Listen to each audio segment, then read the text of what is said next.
Hi friends, అందరికీ welcome to my channel Praveen GB blogs. ఈ రోజు ఎప్పటిలాగే పొద్దున లేచి 6 గంటలకైతే లేచిన. దాని తర్వాత బ్రష్ చేసుకుని ఫ్రెష్ అప్ అయ్యి ఇంట్లోకి అయితే వచ్చి కూర్చున్నాను. నేను ఇంట్లోకి రావడమే లేటు. చక్కగా మా శ్రేయాన్స్ గాడు అయితే నా దగ్గరికి అయితే వచ్చిండు. కొద్దిసేపు మనతో ఉండి దాని తర్వాత మా వైఫ్ టీ తీసుకొచ్చి అయితే ఇచ్చింది. అలా వేడివేడి చాయ్ తాగుతూ శ్రేయాన్స్ గారి తోట అయితే మాట్లాడుతున్నాను. దాని తర్వాత ఈ రోజు ఏం చేద్దాం అని చెప్పి మా నాయనతో డిస్కషన్ చేసిన తర్వాత మా నాయన కూడా చాయ్ తాగిండు. చాయ్ తాగిన తర్వాత నేను మా ఫ్రెండ్ దగ్గర తీసుకొచ్చిన పంపు అయితే తీసుకొని చైన్ కి అయితే వెళ్తున్నాం. ఈ రోజు కంటే ముందు రోజు నైట్ అయితే వర్షం అయితే పడింది. సో అందుకని చెప్పి గడ్డి మందు అయితే కొడదామని ఫిక్స్ అయినాము. దానికోసం అని చెప్పి మా ఫ్రెండ్ దగ్గర ఈ పంపు అయితే తీసుకొని అయితే వచ్చిన. ఇది వర్షాకాలం కాబట్టి వరాలకైతే గడ్డి చాలా అయితే ఉంది. అది అలానే ఉంటే మా పంటకైతే నష్టం అయితే అవుతుంది. అది ఎలా అంటే వరాల గడ్డి ఎక్కువ ఉంటే ఎలుకలు అయితే కొడతాయి. ఎలుకలు కొట్టడం వల్ల వరి పంట అయితే నాశనం అయితే అవుతుంది. అందుకని చెప్పి గడ్డి మందు కొడదామని ఫిక్స్ అయినాము. గడ్డి మందు కొడితే వరాలు అయితే ఖరాబ్ అవుతాయి, కానీ తప్పదు. గడ్డి మందు కొట్టడం వల్ల లాభాలు ఉన్నాయి, నష్టాలు ఉన్నాయి. లాభాలు ఏంటంటే ఎలుకలు కొట్టకుండా ఉండి పంట అయితే మంచిగా అయితే ఉంటుంది.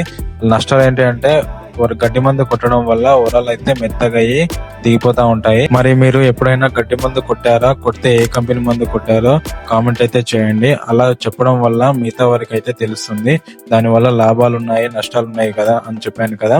సో మీకు కలిగిన లాభాలు నష్టాల గురించి అయితే చెప్పండి. గవర్నమెంట్ అయితే ఈ గడ్డి మందులను అయితే బ్యాన్ చేసింది. ఒకవేళ రైతు ఈ గడ్డి మందులు అయితే కొడితే వారికి జరిమానా విధించమని చెప్పి అయితే ఉంది. కానీ గవర్నమెంట్ కొన్ని రకాల మందులను అయితే బ్యాన్ చేసింది, అన్ని రకాల మందులను అయితే బ్యాన్ చేయలేదు.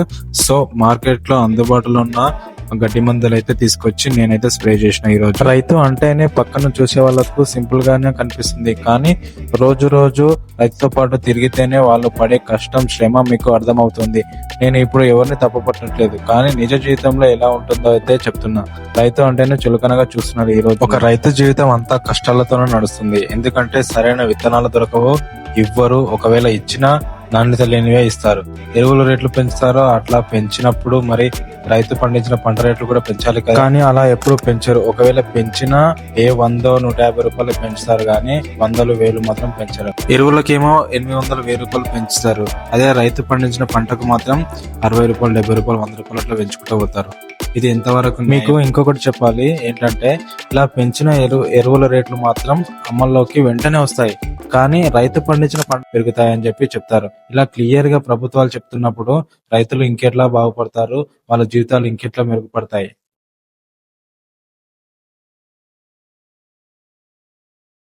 ఇక ముందు ముందు ఇలానే ఉంటే రైతు పండించాలంటేనే భయం అవుతుంది, కష్టమైతుంది. రానున్న రోజు ఎంత కష్టమైనా సరే గాని రైతులు పండించడం మాత్రం ఆపరు. కానీ ఇకనైనా ప్రభుత్వాలు కొంచెం వాళ్ళ తీరు మార్చుకొని పంటలకు మాత్రం గిట్టుబాటు ధర పెంచాలని కోరుకుంటున్నాను. ఎరువులకు ఎలాగైతే పెంచుతున్నారో అదే విధంగా పంటలకు కూడా పెంచితే ఒక రైతు జీవితం అనేది ఇంకా బాగుపడుతుంది. రైతు జీవితం చాలా కష్టాలతో నిండి ఉంటుంది. అయినా పచ్చగా పండిన పంటను చూసుకుంటూ ఆయన మురిసిపోతూనే ఉంటాడు. సారీ అండి, ఇప్పటి వరకు రైతుల గురించి, వాళ్ళ కష్టాల గురించి చెప్పిన కదా. ఇప్పుడు టాపిక్ లోకి అయితే పోదాం. ఇంతకు ముందు షార్ట్ వీడియోలో నేను చెప్పిన కదా, మా పక్క పొలం కౌలుకు వేసుకున్నా అని. ఇప్పుడు దానికి గడ్డి మందు అయితే కొడుతున్నా. అది కొట్టిన తర్వాత అయితే మేము భూమికి రోడ్ సైడ్ అయితే కొద్దిగా 10 గుంటల భూమి అయితే తీసుకున్నాము. దానికైతే కొట్టుకుంటూ అలానే అది అయిపోయిన తర్వాత చక్కగా మా ఇంటి దగ్గర కొంచెం, మా ఇంటి వెనకాల పెరడైతే ఉంది. దాంట్లో గడ్డి అయితే చాలా మొలిచింది. దానికి కొడదామని చెప్పి చక్కగా ఇంటికి అయితే వెళ్తున్నా. అలా ఇప్పుడు కనిపిస్తుంది కదా, ఇదే మా ఇంటి వెనకాల ఉన్న పెరడు. దాంట్లో ఇంతకు ముందు ఎండాకాలంలో టమాటా తోట, కొంచెం వంకాయ చెట్లు అయితే పెట్టుకున్నాము. అది పాడైన తర్వాత అది అలానే ఉండి దాంట్లో గడ్డి అయితే బాగా పేరుకుపోయింది. దాన్ని గడ్డి మందు కొడదామని చెప్పి చక్కగా చైన్ నుండి అయితే ఇంటికైతే వచ్చిన. థ్యాంక్ యూ సో మచ్ అందరికి, నన్ను ఎంతగానో యూట్యూబ్ లో ఆదరిస్తున్నందుకు, సపోర్ట్ చేస్తున్నందుకు. అండ్ ఇలానే ముందు ముందు కూడా సపోర్ట్ చేయాలని కోరుకుంటూ, ఈ వీడియో నచ్చితే లైక్ చేసి సబ్స్క్రైబ్ చేసుకోవడం మాత్రం మర్చిపోకండి. అండ్ మీకు ఇలాంటి వీడియోలు, ఇంకా వ్యవసాయం సంబంధించిన వీడియోలు మరియు నా పల్లెటూరి జీవితం గురించి వీడియోలు కావాలనుకుంటే ప్రవీణ్ జీబీ వ్లాగ్స్ ని సబ్స్క్రైబ్ చేసుకుని పక్కనే ఉన్న బెల్ ఐకాన్ ని మాత్రం తప్పకుండా నొక్కండి. Thanks for watching.